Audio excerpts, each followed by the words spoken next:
안녕하세요. 네오젠 과학학원에서 중학교 1학년, 2학년 과학 담당하고 있는 박준서 강사입니다. 이번 영상에서는 백신중학교 2학년 2025학년도 1학기 기말고사에 대해서 분석을 하도록 하겠습니다. 난이도는 제가 5점 만점에 3점으로 측정을 한 시험이었고요. 시험 범위 자체가 일단 일반적이지 않은 시험이었습니다. 그래서 2단원, 4단원을 메인으로 출제하되 1단원 물질의 구성에서 한 문제가 출제가 되었는데 그 한 문제를 조금 어렵게 출제하면서 학생들이 느끼는 체감 난이도는 많이 높았지 않았을까 그렇게 생각을 하고 있습니다. 2단원 전기와 자기 같은 부분은 대체로 평이하게 출제가 되었습니다.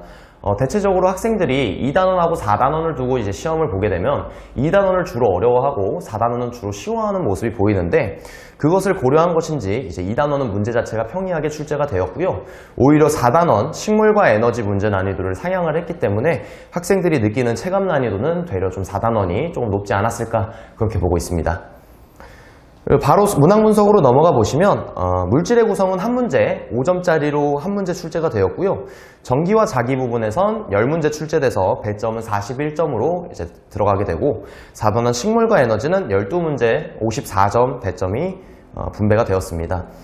이번 문항 같은 경우는 대전된 검정기에서 전자의 이동 방향과 금속박의 움직임에 대해서 묻는 문제가 출제가 되었는데요. 정전기 유도에 대한 개념만 좀 명확하게 숙지하고 있으면 크게 어렵지 않게 해결할 수 있는 문제라고 보고 있습니다. 6번 같은 경우는 직렬 연결에서의 전류, 저항, 전압에 대해서 묻는 문제인데요. 내용 자체는 어렵진 않았으나 처음 그림 자료가 조금 생소한 처음 보는 그림 자료에 당황했을 학생들도 있었을 법한 그런 문제라고 보고 있습니다. 10번 문항 보시면 자기장에서 전류가 흐르는 도선이 받는 힘에 대한 기본 문제가 출제가 되었습니다. 10번 역시 개념을 충분히 좀 숙지를 하고 있다면 어렵지 않게 해결할 수 있는 문제라고 보고 있고요. 이제 그 뒤로 12번, 13번, 18번, 19번 같은 경우는 전형적인 광합성의 조건과 산물에 대해서 묻는 문제가 출제가 되었습니다. 다만 13번의 5번 보기 그리고 19번의 5번 보기 같은 경우는 학생들이 다소 좀 생소하게 느낄 수 있는 단어로 선지를 구성을 하면서 학생들이 느끼는 체감 난이도는 조금 있었을 것이라고 보고 있습니다. 21번으로 넘어가 보시면 광합성의 산물의 이동과 저장에 대해 묻는 문제가 출제가 되었습니다. 특히 2번 선지 같은 경우는 광합성 산물의 저장에 대해서 학생들이 대체로 정확하게 암기하지 않는 모습이 좀 있는데 그런 허점을 명확하게 찌르는 선지라고 보시면 될 것 같습니다. 그리고 이제 1단원 물질의 구성에서 나온 이제 한 문제 출제가 된 22번인데요. 22번 같은 경우는 전형적인 앙금 실험 문제지만 문제 구성 자체가 학생들에게 좀 체감 난이도가 좀 높지 않았을까 그렇게 생각하고 있습니다.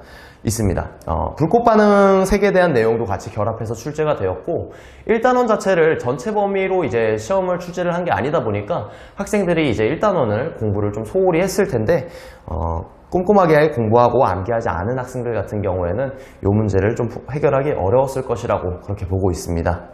그럼 이상으로 백신중학교 2학년 2025학년도 1학기 기말고사 내신 분석 리포트 마치도록 하겠습니다. 감사합니다.